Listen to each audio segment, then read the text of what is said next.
तो हेलो दोस्तों, कैसे हैं आप लोग। उम्मीद करते हैं बढ़िया होंगे और अपनी पढ़ाई को बहुत ही ज़बरदस्त तरीके से कर रहे होंगे। तो ये वाली वीडियो हमारी आपको बहुत दिनों बाद, लगभग 1 महीने बाद मिल रही है, क्योंकि बीच में कुछ ऐसे काम आ जाते हैं जिनको करना ज़रूरी हो जाता है।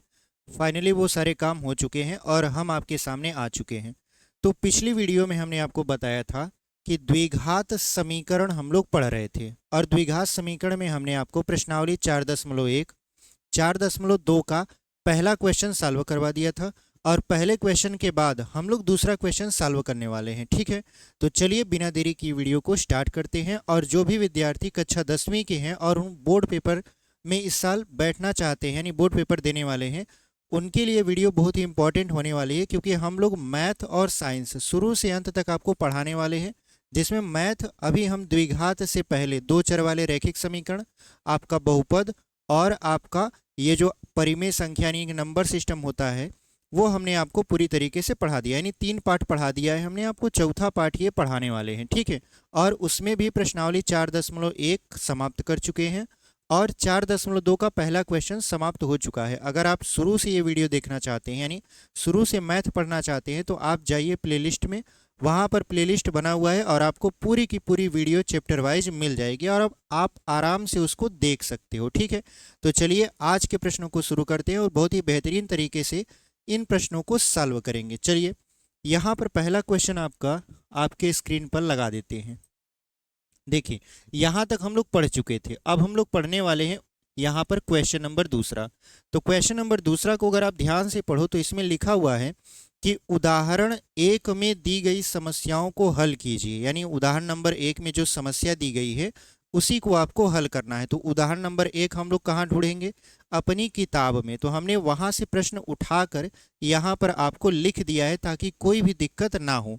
अगर आपके पास NCERT की किताब है तो आप प्रश्नावली 4.2 आपका ये द्विघात समीकरण खोलिए, वहाँ पर उदाहरण नंबर 1 देखिए, वही सवाल यहाँ पर हम लोग लिखे हुए हैं आपकी सुविधा के लिए, ताकि आपको इधर उधर भटकना न पड़े। तो चलिए क्वेश्चन को पढ़ते हैं। लिखा है, जान और जीवंती दोनों के पास कुल मिलाकर 45 कंचे हैं। कंचे मतलब गोली। ठीक है, दोनों 5-5 कंचे खो देते हैं। अब उनके पास कंचों की संख्या का गुणनफल 124 है। हम जानना चाहेंगे कि आरंभ में उनके पास कितने कितने कंचे थे, यानी उनके पास शुरू में कितने कंचे थे, यही हमको क्या करना है, बताना है। तो चलिए हम लोग यहाँ पर इन चीज़ों को सॉल्व करते हैं। तो देखिए हमारे पास दो लोग हैं। कौन कौन से हैं? हमारे पास दो लोग हैं, जान और जीवंती। ठीक है, तो यहाँ पर हम लोग मान लेंगे ये है जॉन और ये है जीवंती। ठीक है, ये जॉन और ये जीवंती। अब यहाँ पर कह रहा है कि दोनों के पास कुल मिला जुलाकर 45 कंचे हैं। यानी जॉन के पास जितने कंचे हैं और जीवंती के पास जितने कंचे हैं, इन दोनों को मिला दे तो कुल कितने कंचे हैं आपके? 45 कंचे हैं। ठीक है, तो अगर हम माने कि जॉन के पास x कंचे, हमें नहीं पता कि कितना किसके पास है, तो हम लोग क्या करेंगे, यहाँ पर मानेंगे। तो माना जॉन के पास x कंचे हैं। कितने कंचे हैं? x कंचे हैं। तो जीवंती के पास कितना होगा? तो पूरे में से अगर जॉन का हिस्सा निकाल देंगे तो बचा हुआ मतलब 45 माइनस x, ये जीवंती का हिस्सा है। ठीक है, यानी जॉन के पास अगर x कंचे हैं तो जीवंती के पास कितना हो जाएगा? 45 माइनस x। अब दूसरी कंडीशन क्या है कि दोनों 5-5 कंचे खो देते हैं, यानी 5 कंचे खो देते हैं। तो 5 कंचे खोने के पश्चात, खोने के पश्चात, ठीक है, यानी दोनों अगर 5-5 कंचे खो देते हैं तब उनके पास कितना कंचा बचेगा? तो यहाँ पर देखिए, अगर हम देखें जॉन के पास, और इधर लिख देते हैं जीवंती। ठीक है, तो देखिए जॉन के पास पहले यक्स था, लेकिन 5 कंचा खो गया। 5 कंचा खो गया से मतलब यक्स माइनस 5। उसके बाद जीवंती के पास पहले था 45 माइनस यक्स, लेकिन इसका भी 5 कंचा खो गया है। ठीक है, तो 5 कंचा खो गया है तो -5 कर देंगे, तो ये 45 में से 5 जाएगा तो बचेगा यहाँ पर 40 माइनस यक्स। यानी जॉन के पास अभी जो शेष कंचे बचे हुए हैं वो कितने हैं? X minus 5। और जीवंती के पास जो अभी कंचे बचे हुए हैं वो है आपका 40 माइनस यक्स। इतना बात समझ में आया। अब अगला जो स्टेप कह रहा है वो आपसे ये कह रहा है कि अगर इनके पास शेष बचे कंचों का गुणा करवाया जाए, यानी जॉन के पास जितने कंचे बचे हैं और जीवंती के पास जितने कंचे बचे हैं, अगर इनका आप मल्टीप्लाई यानी गुणा करवा देते हो तो जो गुणनफल आता है वो कितना आएगा, 124 आएगा। तो चलिए हम लोग गुणा करवा देते हैं। यानी जॉन के पास है यक्स माइनस 5 कंचे और इसका गुणा करवा देते हैं जीवंती के पास है 40 माइनस यक्स कंचों से। तो जो आंसर आएगा यानी जो आपका रिजल्ट आएगा वो आएगा 124। ठीक है, अब इसी को हमको हल करना है और हल करके इसकी वैल्यू को फाइंड आउट करना है। ठीक है, तो चलिए इसको हल कर लेते हैं।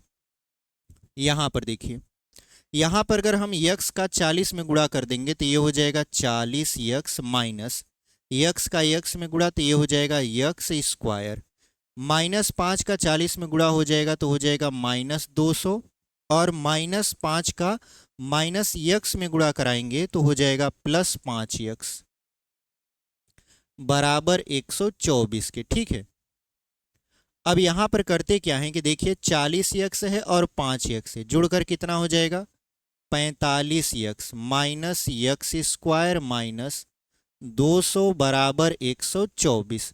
अब इन सभी को बराबर के उस तरफ ले जाएंगे तो जो प्लस है वो माइनस हो जाएगा, जो माइनस है वो प्लस हो जाएगा। तो जैसे यक्स स्क्वायर माइनस है तो बराबर के उस तरफ जाएगा तो ये प्लस हो जाएगा। यहाँ पर प्लस 45 से बराबर के उस तरफ जाएगा तो माइनस 45 यक्स हो जाएगा।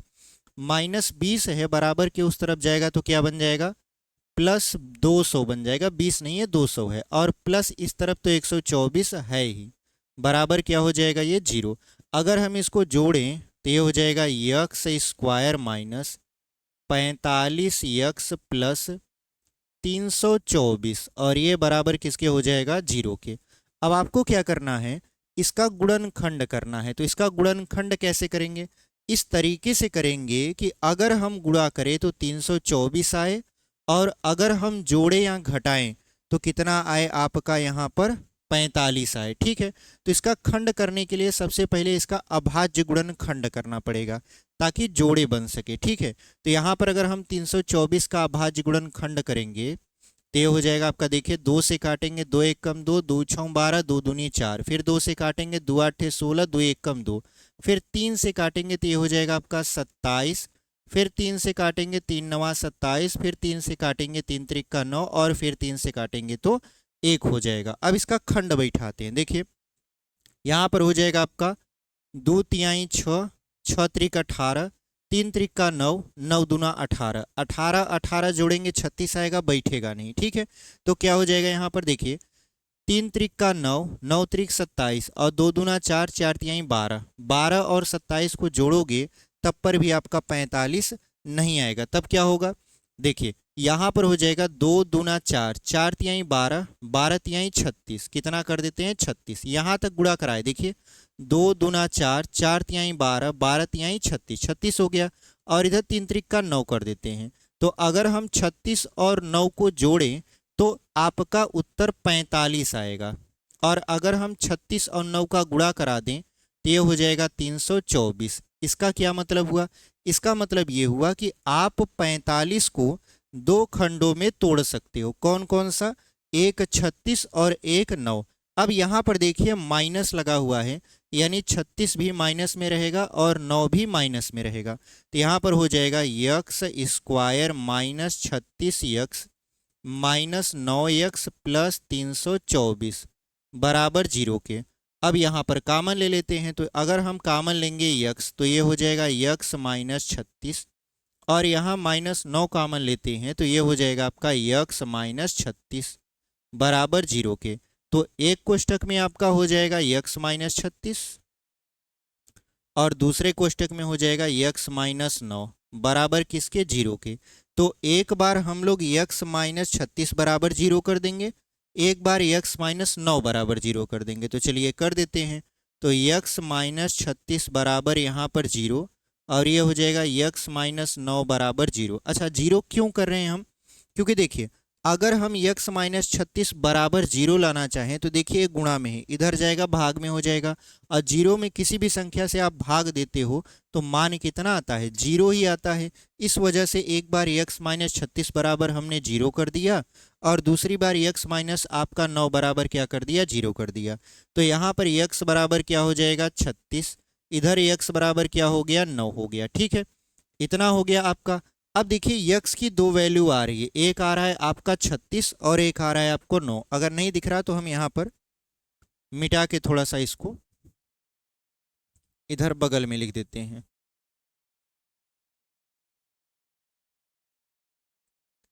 देखिए हमने क्या किया है, यहाँ पर हमने ये किया है कि x की वैल्यू दो ठो आ रही है, एक x बराबर आ रहा है 36, एक x बराबर आ रहा है आपका 9। 9 तो आपको इधर विजिबल होगा, आपका 36 नहीं दिख रहा होगा, तो 36 को हमने यहाँ पर लिख दिया। ठीक है, अब देखिए x की दो वैल्यू आ गई, मतलब x हमने क्या माना था, x हमने माना था जॉन के पास कितने कंचे हैं, तो जॉन के पास यहाँ पर x कंचे थे और x की वैल्यू 2 आ गई, एक 36 एक 9। आप कहोगे सर कौन सा माने सही है कौन सा गलत है, सही एक ही होगा, नहीं, यहाँ पर ये दोनों सही हैं। ठीक है, अगर ये माइनस में आता तो हो सकता है कि ये गलत होता, लेकिन ये प्लस में आया है, मतलब ये दोनों सही हैं। सही कैसे हैं, अगर हम पहली कंडीशन में पहला स्थिति मानते हैं कि अगर हम मान लेते हैं कि जॉन के पास, यहाँ लिख देते हैं जॉन और यहाँ लिख देते हैं जीवंती। ठीक है, अगर हम मान लेते हैं कि जॉन के पास पहले कंडीशन में 36 कंचे होंगे, यानी x का मान हमने कितना मान लिया, 36 मान लिया, तो जीवंती के पास कितने कंचे होंगे, तो जीवंती के पास तो थे 45 माइनस x, यानी 45 में से आप x यानी 36 को घटाओगे तो आपको कितना मिलेगा, 9 मिलेगा। यानी अगर जॉन के पास आपका 36 कंचे हैं तो जीवंती के पास कितना होगा, 9 कंचे होगा। इतनी बात समझ में आई। अगर हम दूसरा कंडीशन देखें, दूसरी स्थिति कि अगर जॉन के पास 9 कंचे हैं, जॉन के पास कितने कंचे हैं, 9 कंचे हैं, तो जीवंती के पास कितना होगा, तो जीवंती के पास हो जाएगा 45 माइनस x, यानी 45 माइनस x का मान है 9, तो 45 में से 9 जाएगा, बचेगा कितना, 36। यानी अगर जॉन के पास 36 कंचे हैं तो जीवंती के पास 9 होंगे, और अगर जीवंती के पास 36 कंचे हैं तो जॉन के पास कितने होंगे, 9 होंगे। तो ये आपका उत्तर हो गया। ठीक है, ऐसे आपको बोर्ड पेपर में दर्शाना पड़ेगा कि यहाँ पर दो कंडीशन बन रही है। तो यहाँ पर ऐसा नहीं है कि 36 वाला सही है या 9 वाला सही है, दोनों सही हैं, आपको दोनों लिखना पड़ेगा। ठीक है, तो उम्मीद करते हैं आपको ये जो सवाल हम लगवाए हैं बहुत ही अच्छे तरीके से समझ में आया होगा। एकदम स्टेप वाइज स्टेप आपको समझाते हुए चल रहे हैं। आप पेन पेपर लेकर हमारे साथ बैठ सकते हो और जैसे जैसे हम बता रहे हैं आप नोट डाउन कर सकते हो, और उसके बाद जैसे क्लास ख़त्म हो जाती है तो आप इसका प्रैक्टिस भी कर सकते हो कि हमको ये सवाल आ रहा है कि नहीं आ रहा है। पहले पूरी तरीके से समझिए, उसके बाद फिर प्रैक्टिस करिए, फिर आपका ऐसे क्वेश्चन लगाइए जो इस तरीके के हों। ठीक है, तो ये क्वेश्चन हमारा हो चुका है। चलिए हम लोग दूसरे क्वेश्चन पर बढ़ जाते हैं। तो दूसरा क्वेश्चन हमारा क्या है, उसको आपके स्क्रीन पर यहाँ पर लगा देते हैं। आप क्वेश्चन पढ़िए, तब तक हम इसको क्या करेंगे, इरेज कर देंगे। ठीक है,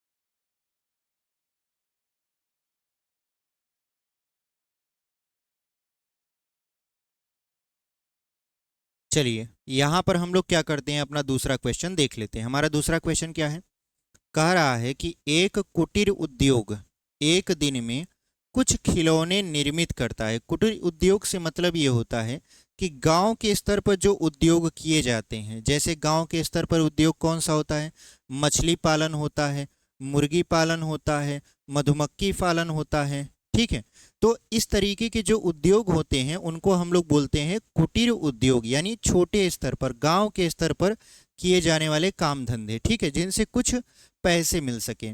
तो वही कह रहा है कि एक कुटीर उद्योग एक दिन में कुछ खिलौने निर्मित करता है। हमें नहीं पता कितना करता है, बट कुछ खिलौने निर्मित करता है। प्रत्येक खिलौने का मूल्य 55 में से एक दिन में निर्माण किए गए खिलौनों की संख्या को घटाने से प्राप्त संख्या के बराबर है।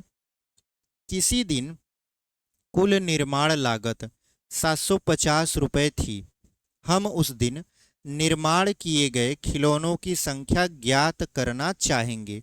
यानी आपको बताना है कि उस दिन कितने खिलौने बनाए गए थे और उन खिलौनों की संख्या क्या होगी। ठीक है, तो हम लोग क्या करेंगे, यहाँ पर मानेंगे कि माना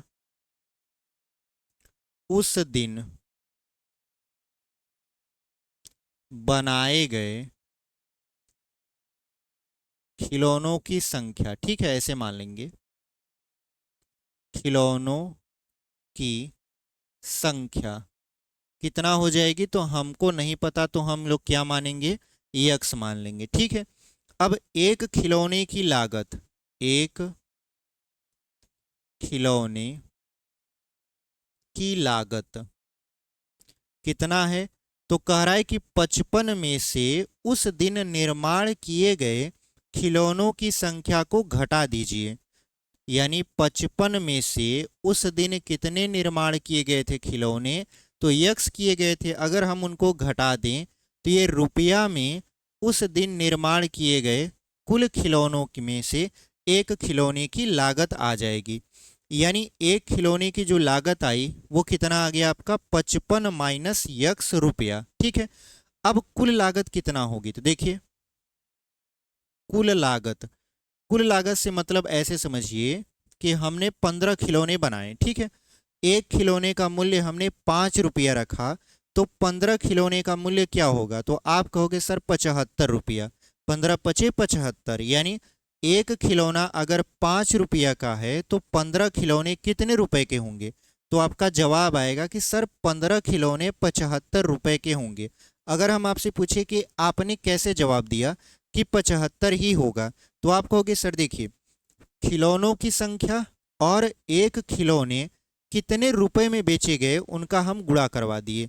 तो वैसे यहाँ पर करना पड़ेगा, एक खिलौना कितने रुपए में बेचा जा रहा है या कितने रुपए में बनाया जा रहा है या उसका मूल्य कितना है, गुणते खिलौनों की संख्या। तो यहाँ पर अगर हम कुल लागत की बात करें तो यहाँ पर एक खिलौने का मूल्य जो कि है 55 माइनस यक्स गुणते उस दिन निर्माण किए गए कुल खिलौनों की संख्या। तो उस दिन निर्माण किए गए कुल खिलौनों की संख्या क्या थी, यक्स थी। अब कुल निर्माण लागत हमारी आ गई और आपकी किताब में दिया है, प्रश्न में दिया है कि उस दिन जो कुल निर्माण लागत थी वो थी 750 रुपया। यानी ये जो है 55 माइनस यक्स गुणते यक्स बराबर कितना हो जाएगा, 750 रुपया। ठीक है, ये किसके बराबर हो जाएगा, 750 रुपये के बराबर हो जाएगा। अब इसी को हल करना है तो यक्स का 55 में गुणा करवा देंगे तो ये हो जाएगा 55 यक्स माइनस यक्स स्क्वायर बराबर 750। अब इन दोनों को उस तरफ ले जाते हैं, बराबर के उस तरफ। तो अगर हम इन दोनों को बराबर के उस तरफ ले जाएं तो क्या होगा आंसर, तो ये हो जाएगा, देखिए माइनस है तो बराबर के उस तरफ जाएगा प्लस हो जाएगा, प्लस है तो माइनस हो जाएगा। ठीक है, और यहाँ पर प्लस 750 तो है ये है, बराबर क्या हो जाएगा यहाँ पर 0। यानी अब इसका गुणनखंड आपको करना है और गुणनखंड भी करना है तो इस तरीके से करना है कि जोड़ने या घटाने पर -55 आए और अगर हम गुणा कर दें तो 750 आए, वो भी प्लस में। तो 750 का हमको खंड करना पड़ेगा, तो चलिए 750 का हम लोग क्या कर लेते हैं, यहाँ पर खंड कर लेते हैं। ठीक है, अगर 750 का खंड करेंगे तो पहले 2 से काटेंगे, 2 तिहाई 6, 2 सत्ते 14, 2 पंचे 10। ठीक है, अब ये किससे कटेगा, तो 3 से कट सकता है, तो 3 से काटेंगे, 3 एक कम 3, 3 दूना 6, 3 पचे 15। अब ये किससे कट सकता है, तो 5 से कट सकता है, तो 5 दूना 10, 5 पचे 25। फिर 5 से कट सकता है, 5 पचे 25, फिर 5 से कटेगा तो 1। ठीक है, अब हमको क्या करना है, यहाँ पर इसका ऐसा जोड़ा बनाना है कि जोड़ने पर कितना आ जाए, -55, और गुणा करवा दे तो कितना आ जाए, प्लस की 750। तो यहाँ पर हमको करना क्या है, देखिए यहाँ पर हम कर सकते हैं 2 तिहाई 6 और 6 पंचे 30। हमने इसको एक भाग तोड़ा 30, और दूसरा भाग क्या है, 5 पचे 25, तो दूसरा भाग क्या हो जाएगा 25। अगर आप इनको जोड़ते हो 30 और 25 को, तो आपको क्या देखने को मिलेगा, 55। 30 25 कितना होता है, 55 होता है। और अगर आप इसका गुणा करवा देते हो तो 25 तिहाई 75, यानी कितना आ जाएगा, 750। यानी हमारा जोड़ा बन गया। कैसे बना, हमने आपको पूरी तरीके से यहाँ पर समझाया। अब यहाँ पर दिक्कत ये है कि ये माइनस में है, तो जब भी माइनस में रहे चीज़ें तो इसको भी माइनस और इसको भी माइनस हम इसलिए कर देते हैं कि माइनस और माइनस जुड़ेगा और चिन्ह माइनस का होगा। यानी -30 और -25 को जोड़ेंगे तो -55 मिलेगा। और अगर हम माइनस और माइनस का गुणा करवा देते हैं तो चिन्ह प्लस हो जाता है। तो अगर -30 और -25 का गुणा भी करवा देंगे तो चिन्ह प्लस में आएगा, वो भी 750। यानी हमारा काम पूरी तरीके से हो चुका है। तो चलिए कर देते हैं इसको। तो ये हो जाएगा आपका कितना, x² -30x minus 25x plus 750 बराबर 0 के। अब ये वाला काम हो ही चुका है तो इसको हम लोग मिटा देते हैं, ठीक है, ताकि कोई भी दिक्कत ना आए।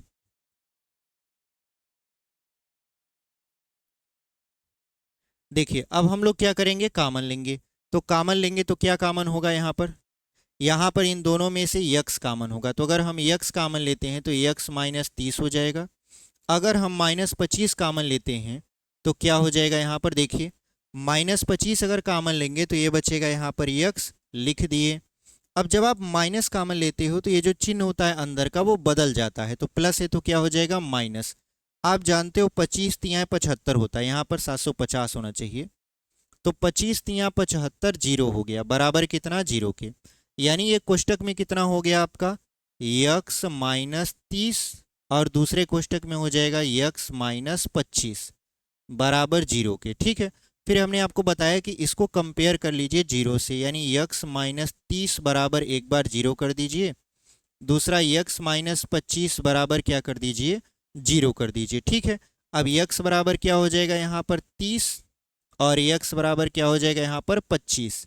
यानी इसमें भी हमको दो वैल्यू देखने को मिल गई, एक 30 और एक 25। आप कहोगे सर कौन सा सही माने, देखिए यहाँ पर दोनों सही है, गलत एक भी नहीं है।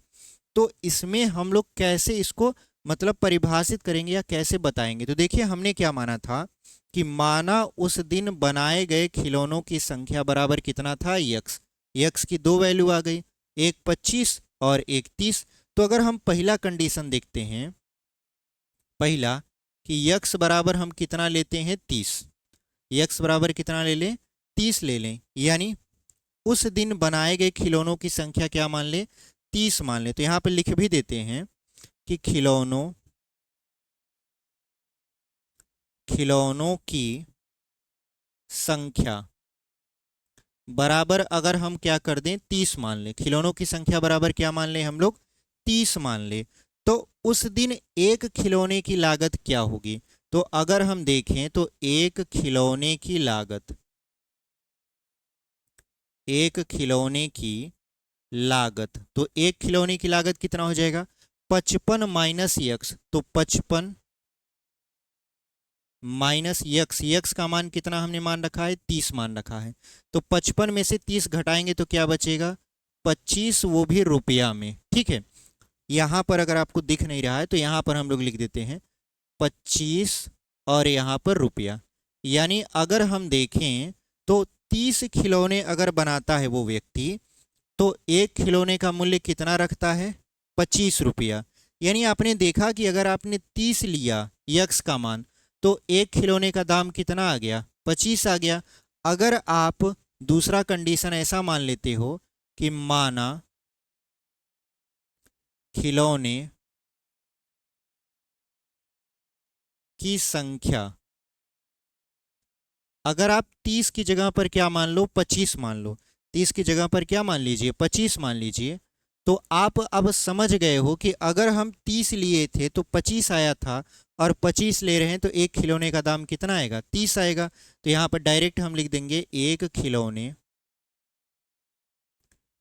खिलौने की कीमत बराबर कितना हो जाएगा अब ये ₹30 हो जाएगा। आप 55 में से 25 को घटाओगे तो कितना मिलेगा आपको? ₹30 ही मिलेगा। तो इस तरीके से आपने क्या किया, दूसरे क्वेश्चन को भी बहुत ही अच्छे तरीके से समझ लिया। ये दूसरा क्वेश्चन ही था, इसमें 2 क्वेश्चन थे। उदाहरण नंबर 1 में 2 प्रश्न थे, 1 और 2। हमने दोनों को बहुत ही अच्छे तरीके से आपको समझा के बताया है। ऐसा कोई भी पॉइंट नहीं है जो पॉइंट आपको छुड़वा दिए हों, एकदम नहीं, पूरा का पूरा हमने आपको समझाते हुए बताया है। अगर आप हमारी वीडियो एकदम ध्यान से देखोगे, बढ़िया से देखोगे, तो आपको सारी चीज़ें समझ में आएंगी। और अगर आप नोट डाउन कर रहे हो तो बहुत ही अच्छी बात है, हमारे साथ अगर प्रैक्टिस कर रहे हो तो और भी अच्छी बात है, ठीक है। और वीडियो अगर पसंद आ रही है तो चैनल को ज़रूर सब्सक्राइब करिएगा, क्योंकि चैनल को सब्सक्राइब करने से हमको मोटिवेशन भी मिलता है और अच्छा भी लगता है कि आप लोग सपोर्ट कर रहे हो हमारी वीडियो को, ठीक है। चलिए इसको हम लोग कर देते हैं यहाँ पर इरेज और बढ़ते हैं अपने अगले प्रश्न पर। हमारा अगला प्रश्न क्या रहने वाला है उसको आपके स्क्रीन पर यहाँ पर लगा देते हैं, ताकि आप क्वेश्चन देखिए और उसके बाद हम लोग यहाँ पर इसको मिटा दें, ठीक है।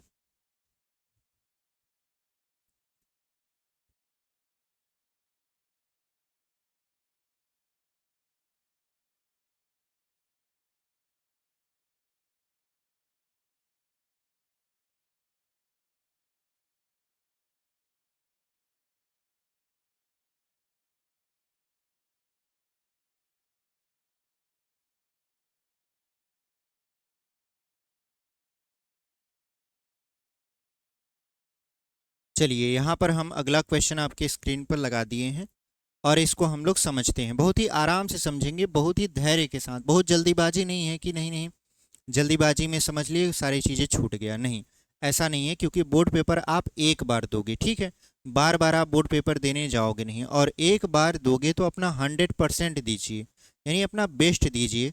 इसके लिए हम भी मेहनत करेंगे और आप भी मेहनत करिएगा, बहुत ही बेहतरीन रिजल्ट आएगा, ठीक है। चलिए यहाँ पर क्या लिखते हैं, ऐसी 2 संख्याएं ज्ञात कीजिए जिनका योग 27 हो और गुणनफल 182 हो। यानी हमारे पास ऐसी 2 संख्याएं ज्ञात करना है जिनको अगर हम जोड़ दें तो 27 आ जाए और गुणा कर दें तो 182 आ जाए। तो चलिए इसको हम लोग ध्यान से सॉल्व करते हैं। तो हमें नहीं पता कि पहली संख्या क्या है और दूसरी संख्या क्या है, ठीक है। यानी अगर हम पहली संख्या, देखिए ऐसे एक डायग्राम बना के आपको समझाने की कोशिश कर रहे हैं, ये पहली संख्या है और ये दूसरी संख्या है। अगर इन दोनों को ऐसे जोड़ दें तो इनका योग कितना होगा? 27 होगा। तो अगर हम पहली संख्या को यक्स मानते हैं तो दूसरी संख्या क्या हो जाएगा? 27 माइनस यक्स। यानी कुल योग में से अगर पहली संख्या को घटा दें तो दूसरी संख्या हमको मिल जाएगी। जैसे अगर हम कहें कि आपके पास 15 रुपए है, मुझे 5 रुपए दे दीजिए, तो आपके पास कितना बचा? आप कहोगे सर 10 रुपए बचा। कैसे? जो आपके पास पूरा था, यानी आपके पास था 15 रुपए, उसमें से आपने मुझे जो दिया है उसको घटा दिया। यानी मुझे आपने दिया है 5 रुपए और 5 रुपए को आपने 15 में से घटा दिया, तो जो अब बचा है वो आपके पास है, यानी 10 रुपए। इसका मतलब ये है कि कुल 27 था, 27 में से हमने पहला पार्ट मान लिया यक्स, तो दूसरा पार्ट क्या होगा? कुल पार्ट में से पहले पार्ट को घटा दिए, यानी 27 में से यक्स को घटा दिए, तो हमको मिल गया 27 माइनस यक्स। ये हमारी दूसरी संख्या है, ठीक है। तो हम यहाँ पर ऐसे समझाने के लिए लिखे हैं, हालांकि हम यहाँ पर बोर्ड पर आपको लिख कर समझाएंगे। तो यहाँ पर ऐसे लिखिएगा बोर्ड पेपर में कि माना पहली संख्या, माना पहली संख्या बराबर यक्स। उसके बाद यहाँ लिखिए दूसरी संख्या बराबर 27 माइनस यक्स। पहली संख्या यक्स तो दूसरी संख्या क्या हो जाएगी हमारी? 27 माइनस यक्स। अब अगर इनका गुणनफल करवा दिया जाए तो गुणनफल कितना होता है? 182। तो अगर हम लिखें गुणनफल, तो गुणनफल कितना हो जाएगा? 182 हो जाएगा। तो गुणनफल का मतलब क्या है? पहली संख्या का दूसरी संख्या से गुणा। तो यहाँ पर क्या कर देंगे हम लोग, पहली संख्या हमारा यक्स है और इसमें हम लोग दूसरी संख्या जो कि है 27 माइनस यक्स, इसका गुणा करवा देंगे तो हमको क्या मिलेगा? 182 मिलेगा, ठीक है। अब इसका अगर गुणा करवाएंगे तो इधर हो जाएगा आपका, देखिए 27 यक्स माइनस यक्स का यक्स में गुणा यक्स स्क्वायर बराबर 82। अब ये दोनों को उस तरफ भेज देंगे, तो दोनों को उस तरफ भेजेंगे तो क्या होगा, यक्स स्क्वायर, यानी जो माइनस है वो प्लस बन जाएगा, जो प्लस है वो minus. X square minus 27 x plus 182 बराबर किसके, जीरो के। अब हमको क्या करना है कि 182 का खंड ऐसा करना है कि जोड़ने या घटाने पर -27 आ जाए और गुणा करने पर 182 आ जाए। तो इसका जो गुणा होगा यानी खंड होगा वो कितना होगा, यक्स स्क्वायर माइनस, इसका खंड 13 और 14 में होगा। कैसे, 13 और 14 को अगर आप जोड़ेंगे तो 27 आएगा और अगर आप गुणा करवा देंगे तो 182 आएगा। तो यहाँ पर हम कर दे रहे हैं यक्स स्क्वायर, उसके बाद अगर नहीं दिख रहा है तो हम यहाँ पर मिटा के थोड़ा सा ऊपर लिखते हैं, ठीक है, यहाँ पे लिख देते हैं। ये हो जाएगा यक्स square minus 13 x minus 14 x plus 182 बराबर किसके, जीरो के। ठीक है, अब क्या करना पड़ेगा, इसमें से यक्स कामन लेना पड़ेगा। तो यक्स कामन लेंगे तो बचेगा क्या हमारे पास, यहाँ पर बचेगा यक्स माइनस 13, और अगर हम -14 कामन लेंगे तो बचेगा यक्स माइनस 13 बराबर जीरो के। यानी एक कोष्टक में हमारा हो जाएगा यक्स माइनस 13 और दूसरे कोष्टक में हो जाएगा यक्स माइनस 14 बराबर जीरो के। तो एक बार हम लोग यक्स माइनस 13 बराबर जीरो कर देंगे और एक बार यक्स माइनस 14 बराबर जीरो कर देंगे। तो यक्स बराबर ये 13 आ जाएगा और इधर यक्स बराबर कितना आ जाएगा, 14 आ जाएगा। यानी यक्स के दो मान हो गए, एक 13 और एक 14। तो यहाँ पर भी दो पॉसिबिलिटीज बनती है, यानी दो संभावनाएं बनती हैं। कौन सा, पहला कंडीशन कि अगर हम यक्स बराबर 13 ले लें, यक्स बराबर क्या रख दें, 13, यानी पहली संख्या को अगर हम 13 मानते हैं तो पहली संख्या तो हमारा पता चल गया कितना, 13। तो दूसरी संख्या कितना होगा, तो दूसरी संख्या है 27 माइनस यक्स। तो 27 माइनस यक्स, तो 27 में से हम लोगों को पहली संख्या यानी 13 को घटाना पड़ेगा। तो क्या मिलेगा हमारा रिजल्ट, हमारा रिजल्ट मिलेगा 14। यानी अगर हम पहली संख्या को 13 मानते हैं तो दूसरी संख्या 14 हो जाएगी, यानी पहली संख्या 13 तो दूसरी संख्या 14 हो जाएगी। ऐसा भी तो हो सकता है कि हम लोग दूसरा कंडीशन में ये मान लें कि यक्स बराबर हम 14 मान लें, यानी पहली संख्या को हम लोग 14 मान लें, यानी पहली संख्या हमारा कितना हो जाएगा, 14। तो दूसरी संख्या क्या हो जाएगा, दूसरी संख्या हो जाएगा 27 माइनस यक्स, यानी 27 माइनस यक्स का मान है 14, यानी दूसरी जो संख्या होगी हमारा वो हो जाएगा 13। ठीक है, यानी पहली संख्या अगर हम 13 लेते हैं, पहली संख्या 13 लेते हैं तो दूसरी संख्या 14 हो जाएगी, और अगर पहली संख्या 14 लेते हैं तो दूसरी संख्या 13 हो जाएगी। इस तरीके से हमने इस क्वेश्चन को भी बहुत ही बेहतरीन तरीके से सॉल्व कर दिया। उम्मीद करते हैं आपको ये चीज़ें समझ में आई होंगी। चलिए अगले क्वेश्चन पर बढ़ते हैं, और ये क्वेश्चन आप नोट डाउन कर लीजिए या कहीं लिख लीजिए, या अगर हमारे साथ रिवीजन कर रहे हैं तो रिवीजन कर लीजिए। ठीक है, चलिए अगला क्वेश्चन आपके स्क्रीन पर हम लोग यहाँ पर लगा देते हैं। ठीक है, चौथा क्वेश्चन, आप क्वेश्चन पढ़िए तब तक हम इसको इरेज कर देंगे।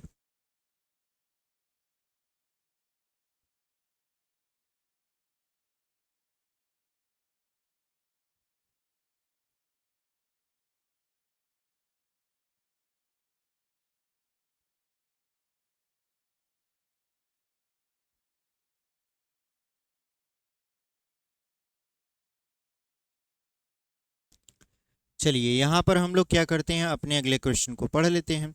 हमारा जो अगला प्रश्न है वो क्या कर रहा है कि दो क्रमागत धनात्मक पूर्णांक ज्ञात कीजिए जिनके वर्गों का योग 365 हो। यानी यहाँ पर हमसे दो क्रमागत धनात्मक पूर्णांक पूछ रहा है। तो क्रमागत का मतलब क्या होता है, क्रमागत का मतलब होता है क्रम से आने वाला संख्या। ठीक है, तो यहाँ पर हम लोग क्या करेंगे, क्रम से आने वाली संख्या को देखेंगे। तो सबसे पहले आपको क्या करना पड़ेगा, मानना पड़ेगा। ये आपका चौथा प्रश्न है। सबसे पहले आप मानोगे कि माना पहला धनात्मक पूर्णांक, माना पहला धनात्मक पूर्णांक कितना हो जाएगा, यक्स मान लीजिए। कितना मान लीजिए आप, यक्स मान लीजिए। उसके बाद दूसरा धनात्मक पूर्णांक क्या मानेंगे? दूसरा क्रमागत। क्रमागत का मतलब होता है क्रम से आने वाला, ठीक है। जैसे 1 के बाद 2 आता है, 2 के बाद 3 आता है, वैसे ही दूसरा क्रमागत धनात्मक पूर्णांक बराबर क्या मानोगे आप? X plus one. Plus one इसलिए क्योंकि आप क्रम से जा रहे हो, और क्रम से अगर कोई संख्या चलती है तो उसमें केवल एक का गैप होता है। जैसे अगर हम आपसे कहें गिनती में कि 1 के बाद 2, 2 के बाद 3, 3 के बाद 4 आ रहा है, क्या ये क्रमागत है? तो आप कहोगे हाँ बिल्कुल क्रमागत है। आप ध्यान से देखो इन सभी में कितने का अंतर चल रहा है? 1 का अंतर चल रहा है। यानी अगर आपको 1 के बाद 2 प्राप्त करना है तो आपको 1 उसमें जोड़ना पड़ेगा। यानी 1 अगर आप जोड़ोगे तो अगला क्रमागत धनात्मक पूर्णांक आपको मिल जाएगा। तो वही हमने किया है कि पहला क्रमागत धनात्मक पूर्णांक बराबर हमने क्या मान लिया? यक्स मान लिया। दूसरा क्रमागत धनात्मक पूर्णांक बराबर क्या मान लिया? यक्स प्लस वन मान लिया, ठीक है। अब क्या करना है कि अगर इनके वर्गों को हम लोग जोड़ दें, जोड़ना है ना, हाँ, इसके वर्गों को हम लोग क्या करते हैं? जोड़ देते हैं। यानी पहली संख्या का वर्ग यक्स स्क्वायर प्लस दूसरी संख्या का वर्ग यक्स प्लस वन का स्क्वायर, तो इनके वर्गों का जो योगफल आता है वो आता है 365। कितना आता है आपका? 365। तो ये हो जाएगा आपका कितना? यक्स स्क्वायर प्लस ये ए प्लस बी का होल स्क्वायर है, तो ए प्लस बी का होल स्क्वायर मतलब A square plus B square plus 2ab बराबर 365, ठीक है। इसे हमने ए प्लस बी के होल स्क्वायर में तोड़ दिया है। अब यहाँ पर यक्स स्क्वायर और यक्स स्क्वायर जोड़ दीजिए तो क्या हो जाएगा? 2x स्क्वायर प्लस 1 का स्क्वायर तो 1 ही रहेगा, प्लस 2x बराबर कितना हो जाएगा? 365। अब 365 को इस तरफ लाइए, बराबर की इस तरफ, तो क्या हो जाएगा यहाँ पर? ये हो जाएगा आपका 2x square plus 2x plus 1 minus 365। क्योंकि 365 उस तरफ प्लस था, इस तरफ आएगा तो माइनस हो जाएगा। अगर हम देखें ध्यान से तो ये हो जाएगा 2x स्क्वायर प्लस 2x। अब यहाँ 365 में अगर आप एक जोड़ोगे तो माइनस 364 मिलेगा, क्योंकि आप जानते हो प्लस माइनस घटता है चिन्ह बड़े वाले का। तो 365 में से आपने एक को घटा दिया और बड़ा चिन्ह था 365 का माइनस, तो उसको हमने लगा दिया। अब यहाँ पर देखिए कुछ कॉमन मिल रहा है तो आप कहोगे हाँ 2 कॉमन है इसमें। 2 कॉमन कैसे है? देखिए 2 से अगर काटे 2 एक कम 2, 2 एक कम 2, और 2 एक कम 2, 2 आठे 16 और 2 दूना 4। यानी ये बचेगा कितना? X square plus x minus 182 बराबर 0 के। यानी ये हमारा बच गया कितना? X square plus x minus 182 के, क्योंकि हमने 2 कॉमन ले लिया है, ठीक है। अब जब 2 कॉमन ले लिया है तो हमारा रिजल्ट जो बचा है उसको यहाँ पे लिख देते हैं। आपको दिख नहीं रहा होगा तो यहाँ पर हम लिख देते हैं। ये हो गया आपका माइनस 182 बराबर 0। अब क्या करना है आपको? गुणनखंड करना है। कैसे गुणनखंड करोगे? यहाँ पर इसका खंड इस तरीके से करिए। देखिए 182 को इस तरीके से तोड़िए कि जोड़ने या घटाने पर 1 आए, वो भी प्लस में, और गुणा कराने पर माइनस 182 आए। तो इसका भी खंड हम लोग 13 और 14 में करेंगे। किस में करेंगे? 13 और 14 में। कैसे? 13 का 14 में गुणा करवा देंगे तो आएगा 182, और अगर हम 14 में से 13 को घटा देते हैं तो प्लस 1 आएगा। इसका मतलब ये है कि बड़े वाले को प्लस कर दीजिए, छोटे वाले को माइनस, क्योंकि देखिए प्लस और माइनस का गुणा होगा, चिन्ह माइनस का होगा। यानी 14 का 13 में गुणा करवाएंगे तो माइनस 182 आ जाएगा। और अगर हम प्लस 14 में से माइनस 13 को घटा देते हैं तो हमारा रिजल्ट प्लस 1 बचेगा। इसका मतलब ये है कि हमारा खंड हो चुका। तो यहाँ पर हो जाएगा प्लस 14x माइनस 13x और माइनस 182 बराबर 0। अब क्या करना है आपको? यहाँ पर कॉमन लेना है, तो कॉमन ले लीजिए। यक्स कॉमन लेंगे तो यक्स प्लस 14 माइनस 13 कॉमन लेंगे तो यक्स प्लस 14 बराबर क्या हो जाएगा? 0 के हो जाएगा, ठीक है।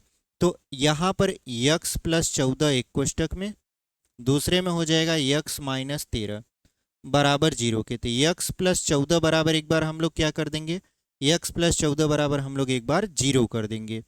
और यहाँ पर यक्स माइनस 13 बराबर क्या कर देंगे 0। तो यक्स बराबर देखिए इधर +14 है तो बराबर के उस तरफ जाएगा तो क्या बन जाएगा -14, और इधर यक्स बराबर -13 है तो बराबर के उस तरफ जाएगा तो क्या बन जाएगा +13 बन जाएगा। अब यहाँ पर आपको सोचना पड़ेगा कि इसमें से कौन सा हम यक्स की वैल्यू को लें। क्यों?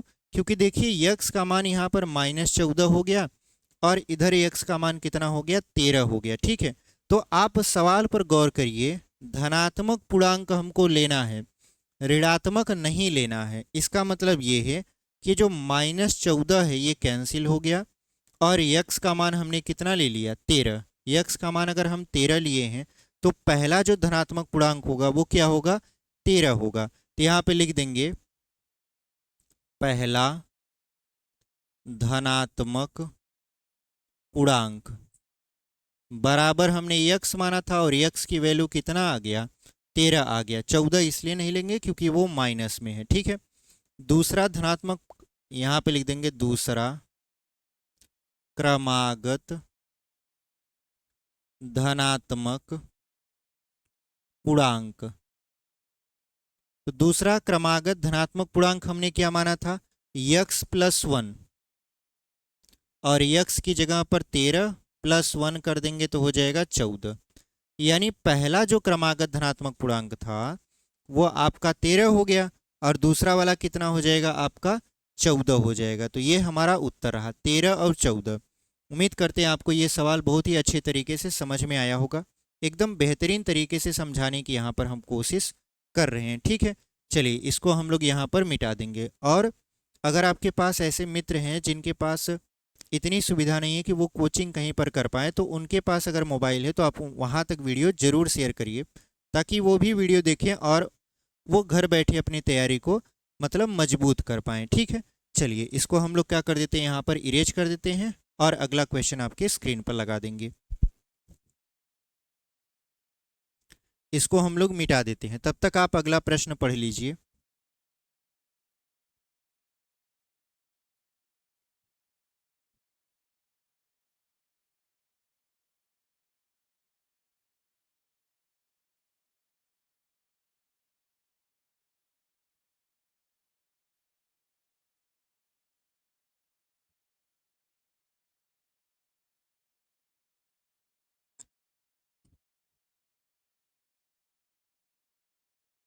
देखिए जो हमारा अगला प्रश्न है वो हमसे क्या कह रहा है, कह रहा है कि एक समकोण त्रिभुज की ऊंचाई उसके आधार से 7 सेंटीमीटर कम है। यदि कर्ण 13 सेंटीमीटर का हो तो अन्य दो भुजाएं ज्ञात कीजिए। ठीक है, तो यहाँ पर बात है समकोण त्रिभुज की। तो यहाँ पर कौन सा प्रश्न है, ये पांचवा प्रश्न है। एक समकोण त्रिभुज ऐसे बना देते हैं। ठीक है, इसका नाम ए बी और सी रख देते हैं। ठीक है, अब यहाँ पर आप देखो तो इसको बोलते हैं कर्ण, ये आपका आधार है और ये आपका है लंब। लंब बोले तो ऊंचाई। ठीक है, ये कितने डिग्री का कोण बन रहा है, तो 90 डिग्री का कोण बन रहा है। तो हमने क्या किया, यहाँ पर इसको चित्र को बना दिया। यहाँ पर कहा है कि अगर हम देखें तो इसकी जो ऊंचाई है इसके आधार से 7 सेंटीमीटर कम है। तो हमें तो आधार पता नहीं, तो हम आधार मान लेंगे यक्स सेमी। हमने क्या माना, आधार जो है इसका क्या मान लिया हमने, यक्स सेंटीमीटर मान लिया। तो जो इसकी ऊंचाई है जिसको हमने लंब बोला है वो आधार से 7 सेंटीमीटर कम है। आधार से कितना कम है, 7 सेंटीमीटर। यानी जो लंब है यानी जो ऊंचाई है वो कितना है, x-7 है। और फिर हमसे कह रहा है कि अगर कर्ण 13 सेंटीमीटर हो, कर्ण कितना हो इसका 13 सेंटीमीटर हो, तो हमको बताना है कि इसकी अन्य दो भुजा का मतलब क्या, आधार और लंब बता दीजिए। तो चलिए इसको सॉल्व करते हैं। उम्मीद करते हैं आपको ये जो चित्र हम बना के समझाए हैं बहुत ही अच्छे तरीके से समझ में आया होगा। अब इसको हल करने के लिए हमको एक प्रमेय चाहिए जिसका नाम है पाइथागोरस प्रमेय, पाइथागोरस का प्रमेय। ठीक है, पाइथागोरस ने क्या कहा था कि एक प्रमेय दिया था कि कर्ण का स्क्वायर बराबर लंब का स्क्वायर प्लस आधार का स्क्वायर। ये किसका प्रमेय है? पाइथागोरस का प्रमेय है। ठीक है, ये कहाँ पर लागू होता है? तो समकोण त्रिभुज में लागू होता है, जिसमें आधार, लंब और कर्ण दिए होते हैं। तो कर्ण कितना है आपका? 13 है, तो 13 का स्क्वायर कर दीजिए। लंब कितना है? तो यक्स माइनस 7 है, तो यक्स माइनस 7 का स्क्वायर कर दीजिए। आधार कितना है? तो यक्स है, यक्स का स्क्वायर कर दीजिए। अब देखिए 13 का स्क्वायर करोगे आप तो 169 मिलेगा। कितना मिलेगा? 169। और यहाँ पर a माइनस बी का होल स्क्वायर में ये टूटेगा तो ये हो जाएगा यक्स स्क्वायर माइनस माइनस नहीं प्लस, यानी a square plus B square minus 2ab। तो a और b का मान है यहाँ पर 7, फिर यहाँ प्लस यक्स स्क्वायर। अब यहाँ पर देखिए ये जो यक्स स्क्वायर और यक्स स्क्वायर दिख रहा है ये जुड़ जाएगा, तो इधर हो जाएगा 169, इधर हो जाएगा 2x स्क्वायर प्लस 7 सते 49 माइनस 7 दूना 14x। अब ये जो 169 है इसको बराबर के उस तरफ लेकर जाइए, तो इधर हो जाएगा 2x square plus 49 minus 14x। और ये जो 169 है बराबर के उस तरफ जाएगा तो क्या बन जाएगा? माइनस 169 बराबर 0 के। ठीक है, क्योंकि इस तरफ क्या बच गया? 0 बच गया। यहाँ पर हो जाएगा आपका कितना? 2x square. अब 49 को 169 में से घटाइए तो क्या बचेगा आपको? इधर माइनस 14x लिख देते हैं, यहाँ बचेगा माइनस 120 बराबर 0 के। अब क्या इसमें कुछ कॉमन दिख रहा है आपको? तो आप कहोगे हाँ, 2 एकम 2, 2 सत्ते 14, 2 छः 12। ठीक है, यानी ये 60 हो जाएगा। अब क्या करना है? अब यहाँ पर हमारा जो समीकरण बन रहा है वो बन रहा है x square minus 7x minus 60 बराबर 0 के। अब आपको क्या करना है? इसका खंड करना है। खंड इस तरीके से करना है कि अगर हम गुणा करवा दें तो माइनस 60 आना चाहिए, और अगर हम जोड़ या घटा दें तो कितना आना चाहिए? माइनस में 7 आना चाहिए। ये जो 60 है ना, इसको दो भागों में हमने तोड़ दिया है। कौन कौन सा? एक 12 कर दिया, एक 5 कर दिया। देखिए 12 पंचे 60 और 12 में से 5 को घटाएंगे तो 7 मिलेगा। अब यहाँ पर आपको दिमाग ये लगाना है कि ये दोनों माइनस में हैं, तो आप क्या करिए, बड़े वाले को माइनस और छोटे वाले को प्लस कर दीजिए, क्योंकि आप जानते हो माइनस का प्लस में गुणा होगा चिन्ह माइनस ही होगा, यानी माइनस 60 आ जाएगा। और माइनस 12 को अगर आप प्लस 5 में जोड़ते हो तो चिन्ह माइनस लगेगा, माइनस 7 आ जाएगा। तो ये हो जाएगा आपका कितना? X square minus 12x plus 5x minus 60 बराबर 0 के। ठीक है, अब यहाँ पर कॉमन ले लीजिए आप यक्स। जैसे ही यक्स कॉमन लोगे तो यक्स माइनस 12 मिलेगा, और यहाँ पर आप अगर इसमें कॉमन लोगे 5 तो ये हो जाएगा यक्स माइनस 12 बराबर किसके? 0 के। अब यहाँ पर ये यक्स माइनस 12 एक कोष्टक में, दूसरे में यक्स प्लस 5 बराबर कितना हो जाएगा? 0 के। ठीक है, अब यहाँ पर क्या करेंगे हम लोग? यक्स माइनस 12 बराबर एक बार 0 कर देंगे, दूसरी बार करेंगे यक्स प्लस 5 बराबर 0। तो यक्स बराबर इधर कितनी वैल्यू आ जाएगी? तो इधर आ जाएगी आपका 12, और इधर प्लस उस तरफ जाएगा तो माइनस 5। ठीक है, अब आपको कौन सा काउंट करना है? तो देखिए भुजा कभी भी आपका ऋणात्मक नहीं हो सकती, और यहाँ पर चाहे आधार लें, चाहे लंब लें, चाहे कर्ण लें, ये तीनों ही त्रिभुज की भुजाएं हैं, और भुजा कभी भी ऋणात्मक नहीं होता। इसका मतलब ये है कि ये 5 वाला कैंसिल हो गया, 5 वाले को हमने कैंसिल कर दिया। तो हमने क्या लिया? हमने लिया यक्स बराबर 12, और यक्स हमने क्या माना था? हमने आधार माना था यक्स। तो आधार बराबर हमने क्या माना था? हमने माना था यक्स, और यक्स की वैल्यू कितना आ गया? 12। तो आधार हमारा कितना आ गया? 12 सेमी। आधार हमारा कितना आ गया? 12 सेंटीमीटर आ गया। उसके बाद इसकी ऊंचाई, ऊंचाई बोले तो लंब, इसकी ऊंचाई कितनी थी? तो यक्स माइनस 7 सेंटीमीटर थी। देखिए इसकी ऊंचाई क्या थी? X minus 7 centimetre. तो यक्स की वैल्यू कितना है? 12। तो 12 में से 7 को घटा लेते हैं तो बचता है आपका 5 सेंटीमीटर। यानी इसका जो आधार है, इसकी अन्य दो भुजा वही थी, आधार और ऊंचाई।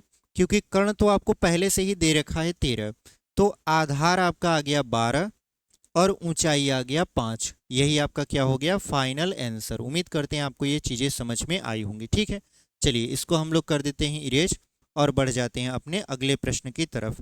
अगला क्वेश्चन देख लीजिए आप हमारे स्क्रीन पर। ठीक है,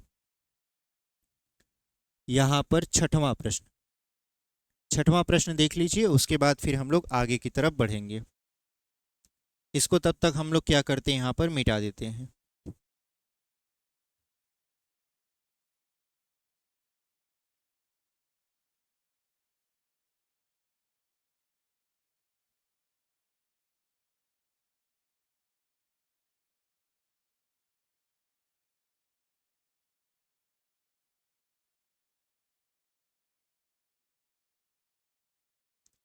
देखिए छठवां प्रश्न क्या कह रहा है कि एक कुटीर उद्योग, ठीक है, एक बार हम यहाँ पर चेक कर लें कि ये छठवां प्रश्न ही है कि नहीं, ताकि यहाँ पर हम एक बार चेक कर लेते हैं। क्योंकि इसको टाइप किए हुए बहुत दिन हो गया ना, हम इसको चेक नहीं किए हैं, डायरेक्ट आपको पढ़ाना शुरू कर दिए। ठीक है, सही है। ये पहले से ही टाइप किया हुआ था ना, इसलिए इसको पूरी तरीके से हम यहाँ पर चेक नहीं किया, हम सोचे टाइप किया हुआ है पढ़ा देते हैं। तो यहाँ पर देखिए छठवां प्रश्न आपसे क्या करा है, एक कुटीर उद्योग एक दिन में कुछ बर्तनों का निर्माण करता है। हमने आपको कुटीर उद्योग समझाया था, ठीक है। एक विशेष दिन यह देखा गया कि प्रत्येक नग की निर्माण लागत, वो भी रुपया में, उस दिन निर्माण किए गए बर्तनों की संख्या के 2 गुने से 3 अधिक थी। यदि उस दिन की कुल निर्माण लागत 90 रुपये थी, तो निर्मित बर्तनों की संख्या और प्रत्येक नग की लागत ज्ञात कीजिए। तो यहाँ पर हमसे दो चीज़ें पूछ रहा है, निर्मित बर्तनों की संख्या और प्रत्येक नग की निर्माण लागत। तो सबसे पहले आप क्या मानोगे, हमको तो पता नहीं है कि कितना आपका बर्तन निर्मित किया गया है, तो हम लोग क्या मानेंगे कि माना निर्मित बर्तनों की संख्या बराबर कितना, यक्स, और एक नग की निर्माण लागत, एक नग की निर्माण लागत। तो निर्माण लागत कह रहा है कि उस दिन जितने बर्तन निर्माण किए गए थे उनकी संख्या के 2 गुने से 3 अधिक है।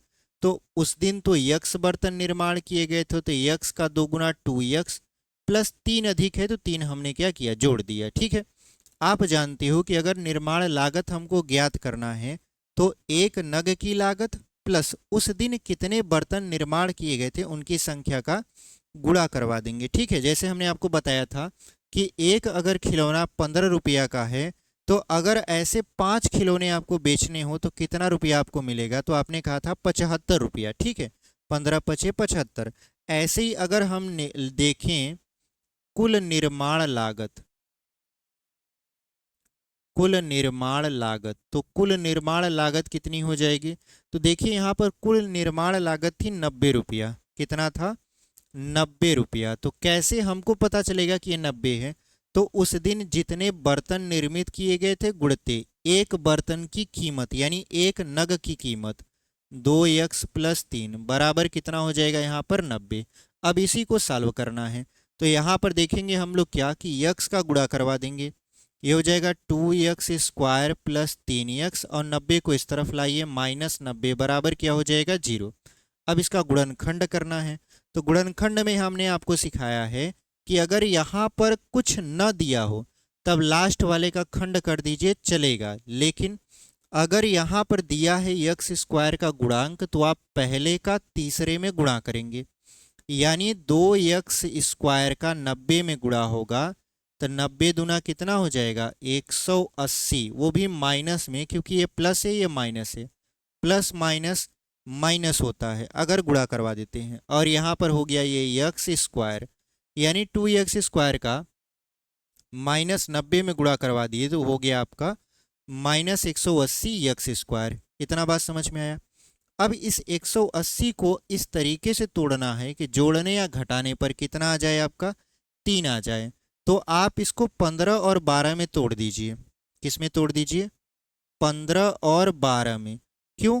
15 में से अगर 12 को घटा देंगे तो आपको 3 मिल जाएगा, और अगर आप 15 का 12 में गुणा करवा देंगे तो आपको 180 मिल जाएगा। यहाँ तक बात समझ में आई? अब देखिए ये हो गया आपका, ये प्लस आपका कितना है? 3 है, इसलिए बड़े वाले को प्लस और छोटे वाले को माइनस कर दीजिए। ठीक है, तो अगर हम इसको तोड़ें तो ये हो जाएगा 2x², पहले लिखेंगे -12x, ताकि कामन लेने में दिक्कत ना हो, वैसे भी कामन ले सकते हैं। फिर 15x लिख देंगे -90 बराबर कितना? 0 के। अब क्या करना है यहाँ पर 2 कामन लेना है, वो भी x के साथ, तो 2x हो जाएगा। बचा क्या? x माइनस 2 6 12, यानी x माइनस 6 बच गया। अगर हम इसमें से +15 कामन लेते हैं तो ये हो जाएगा x माइनस 15 छक्का 90, ये हो जाएगा आपका बराबर 0 के। यानी अगर हम देखना चाहें तो एक कोष्टक में हो जाएगा x माइनस 6 और दूसरे कोष्टक में हो जाएगा 2x प्लस 15 बराबर 0 के। ठीक है, यहाँ तक समझ में आया? अब एक बार x माइनस 6 बराबर 0 कर देना है, एक बार 2x प्लस 15 बराबर 0 कर देना है। ठीक है, यहाँ पर अगर हम x की वैल्यू निकालें तो x बराबर 6, इधर x की वैल्यू निकालें तो पहले 2x बराबर प्लस उस तरफ जाएगा तो -15 हो जाएगा, और अगर हम x की वैल्यू निकालें तो x बराबर हो जाएगा -15/2। तो देखिए यहाँ पर भी x की कितनी वैल्यू आ गई? 2। कौन कौन सा? x बराबर 6 और x बराबर -15/2। तो क्या हम -15/2 को काउंट करेंगे? नहीं। क्यों? क्योंकि ये 15 में है और ये पूर्णांक संख्या भी नहीं है। यानी पहली बात तो ये माइनस में, दूसरी बात ये पूर्णांक संख्या भी नहीं है, इस वजह से इसको काउंट नहीं किया जाएगा। तो x बराबर कितना हो गया? 6।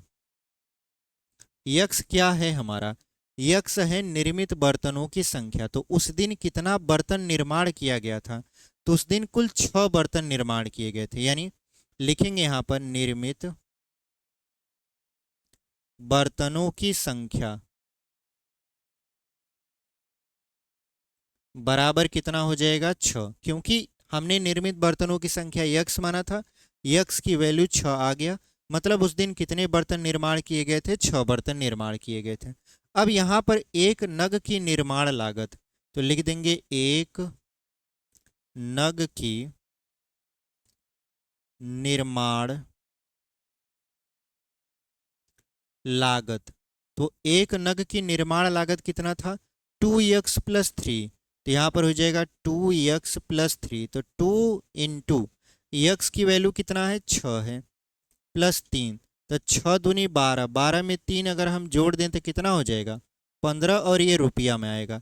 यानी उस दिन जो निर्माण किया गया था बर्तन, उसकी संख्या था 6, और एक नग की जो निर्माण लागत थी वो था आपका 15 रुपया। तो उम्मीद करते हैं आपको ये सवाल बहुत ही बेहतरीन तरीके से समझ में आया होगा।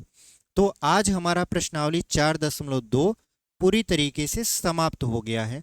अब हम लोग जब अगली वीडियो लेकर आएंगे तो उसमें प्रश्नावली 4.3 को सॉल्व कर रहे होंगे। तो कैसा लगा ये वीडियो? उम्मीद करते हैं आपको सारी चीज़ें बहुत ही डिटेल से समझ में आई होंगी। अब वीडियो आपकी लगातार आएगी, और ना केवल मैथ साइंस का बल्कि आपको इंग्लिश, हिंदी, इन सारी की वीडियो देखने को मिलेंगी। ठीक है, चलिए इसी के साथ मिलते हैं आपसे एक अगले वीडियो में। और अगर आपने चैनल को अभी तक सब्सक्राइब नहीं किया है तो सब्सक्राइब कर लीजिए, वीडियो को लाइक कर दीजिए, अपने दोस्तों तक भी इसे शेयर कर दीजिए। ठीक है, इसी के साथ अगले वीडियो में मुलाकात होगी। तब तक के लिए धन्यवाद। ऐसे ही पढ़ाई करते रहिए और आगे बढ़ते रहिए।